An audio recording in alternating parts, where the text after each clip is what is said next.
I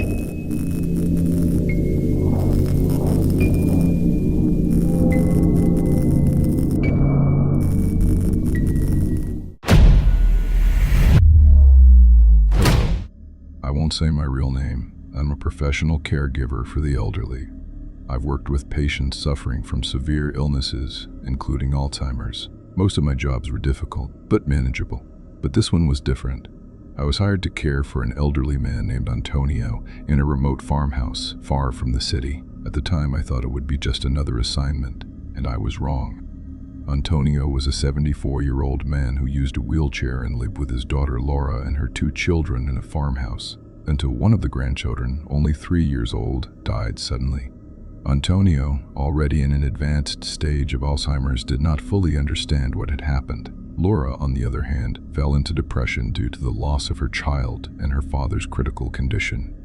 Her other child was her safe haven, the only thing that kept her will to live alive. Because she was psychologically shaken, she decided to return to the city, where she would be closer to a mental health clinic and have more human contact, something she lacked while living on the farm. At first, she planned to take her father Antonio with her, but he screamed non-stop every time he left the house, and this affected her deeply. Not only because of his condition, but also because, before the disease worsened, he had asked not to be taken away from the house, as he did not want to be far from his wife. She had died in that house and was buried very close to it. With no other option, she contacted the company where I work, asking for an in-home caregiver for the elderly. By sheer bad luck, I was the one chosen. She called me with a trembling voice and offered me a lot of money to take care of her father. I was still reluctant to accept because of the distance and the lack of signal at the house, but she told me the whole story, which moved me. Besides, it was my job, so I accepted. I arrived early in the morning at the farm and found Laura waiting for me at the gate with her son. She was very kind, showed me around the farm, and when we reached the house, there was a banquet waiting for me. Before eating, she wanted to show me where my room would be. It was very clean and smelled nice, but I felt uncomfortable because of some creepy paintings on the walls, one of them being a portrait of an old woman with white eyes. When we left the room, she introduced me to Antonio. He was very pale and thin, with a deeply sad look, and could barely speak. She gave me his medications and explained the times he needed to take them. After so many instructions, we went to eat. After breakfast, she said goodbye to Antonio and told us she would return as soon as she recovered a bit of her mental health. She promised to call every day to check on him. With tears in her eyes, she and her son left by bus for the city that afternoon, leaving only Antonio and me in the house. It was still daytime, and I already felt a very heavy energy, accompanied by chills and almost a panic attack.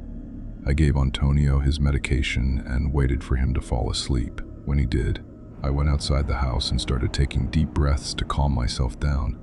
My mind went into a state of alert, and I didn't know why. I began walking in front of the house, trying to distract myself by looking at the trees.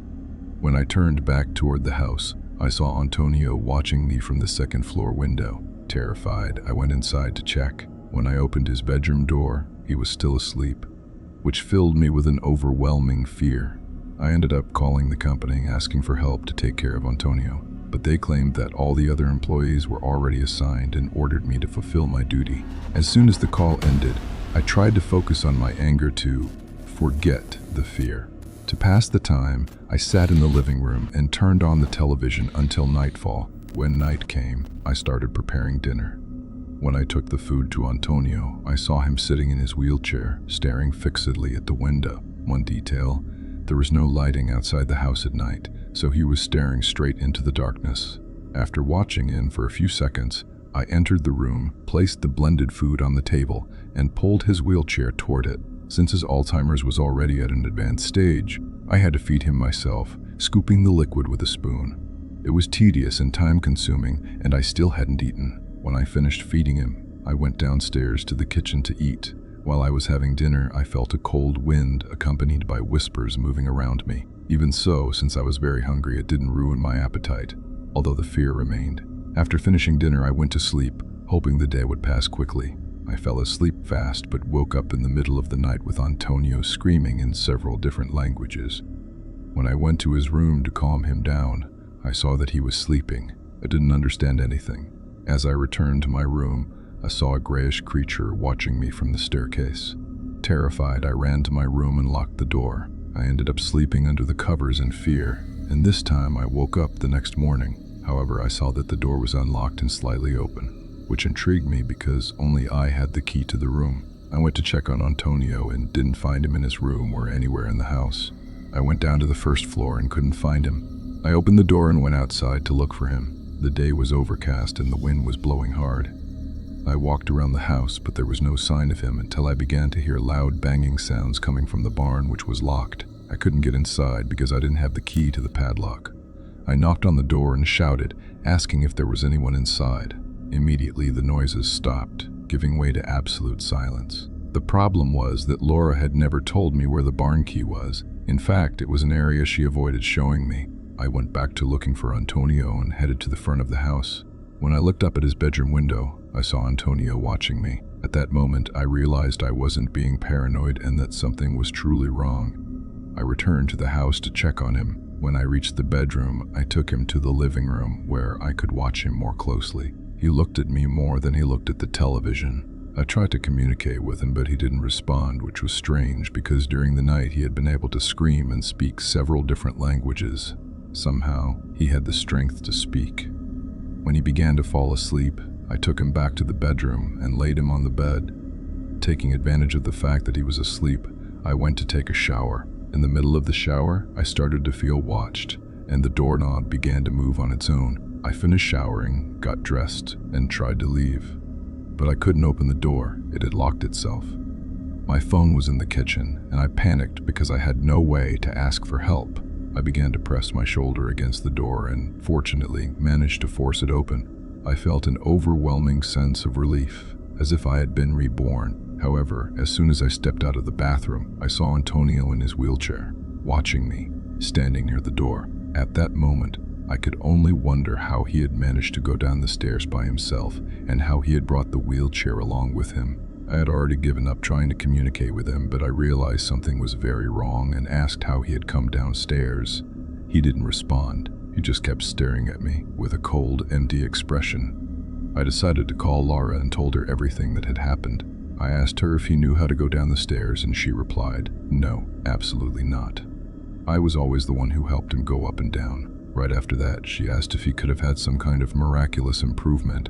I told her that he was still the same, but that he had these inexplicable moments and that they always happened when I wasn't around. She seemed confused and said she would try to come back as soon as possible. In the middle of the call, I heard someone calling from the gate. I said goodbye to Laura, hung up the phone, and went to see who it was. It was a tall young man named Thor who said he had been Laura's neighbor for several years. He asked if she had sold the house to me. I explained that I was only there taking care of Antonio while she handled some pending matters. He seemed somewhat suspicious, as if he didn't trust me. I noticed it right away, so I showed my identification and handed him my card, saying that if he knew of any elderly person in need of help, he could call me. After that, he began to trust me more. We talked for a bit, and I asked if he had noticed anything strange about the house. He told me that he saw Antonio going to the barn every night at dawn. Hearing that, I immediately remembered the noises I had heard coming from inside it. As soon as we finished talking, I called Laura and asked her about the barn. She told me she hadn't been in there for years, because only Antonio knew where the key was, and since he had lost his ability to speak, it had become impossible to find out where he kept it. I asked her if I could try to open the door, and she allowed it. I kicked the door several times trying to break it open, but without success. I ended up going back into the house to look for the key. Antonio was sleeping, so I searched his room calmly, but still found nothing. I checked his pockets, but there was no key. I left the house and went to Thor's place to try to understand more precisely the path Antonio usually took before opening the barn. Thor told me that before going to the barn, Antonio always walked toward his wife's grave. After hearing that, Thor asked if I intended to try to enter the barn and offered to help. I agreed, and we headed toward the grave before it got completely dark. When we arrived at the grave, which was close to the house, Thor began digging. At that moment, I thought we might be going too far, but I wanted to uncover what was really happening. Thor suspected that the key might be inside the coffin along with the body and decided to open it. I was completely against going that far, but I let it happen, and the worst happened. When he opened the coffin, there was only the key inside. No body, just the key. We were completely shocked by what we saw. As the shock began to fade, Thor took the key and went to open the barn. Night was already falling. When we opened the door, we were confronted with something inhuman. Animal remains were scattered everywhere. As we moved further inside, we saw something watching us. It was very dark. All we could see was a shadow with glowing green eyes.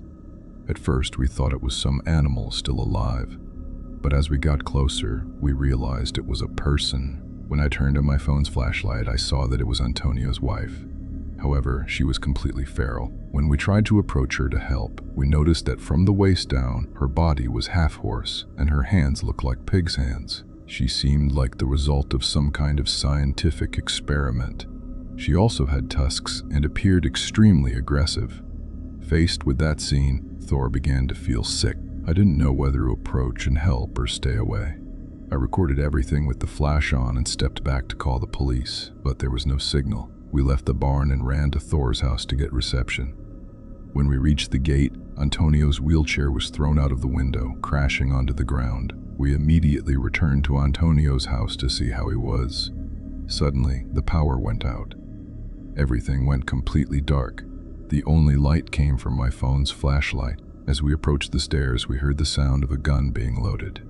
Thor shouted, "Get down!" As soon as we crouched, a shot was fired in our direction, but fortunately it missed. After the shot, we ran out of the house without seeing anything, jumped over the gate, and went straight to Thor's house. The first thing he did was call the police. The first thing I did was send the video of Antonio's mutated wife to Laura.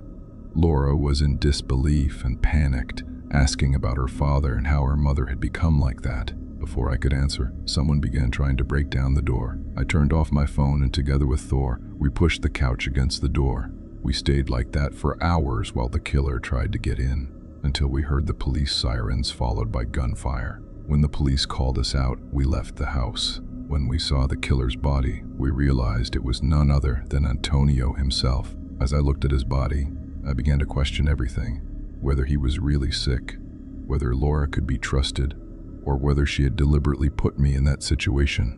After giving my statement, Thor took me to the city, and I managed to return home. I called my company and resigned without explaining the reason. Laura later called me asking about her father.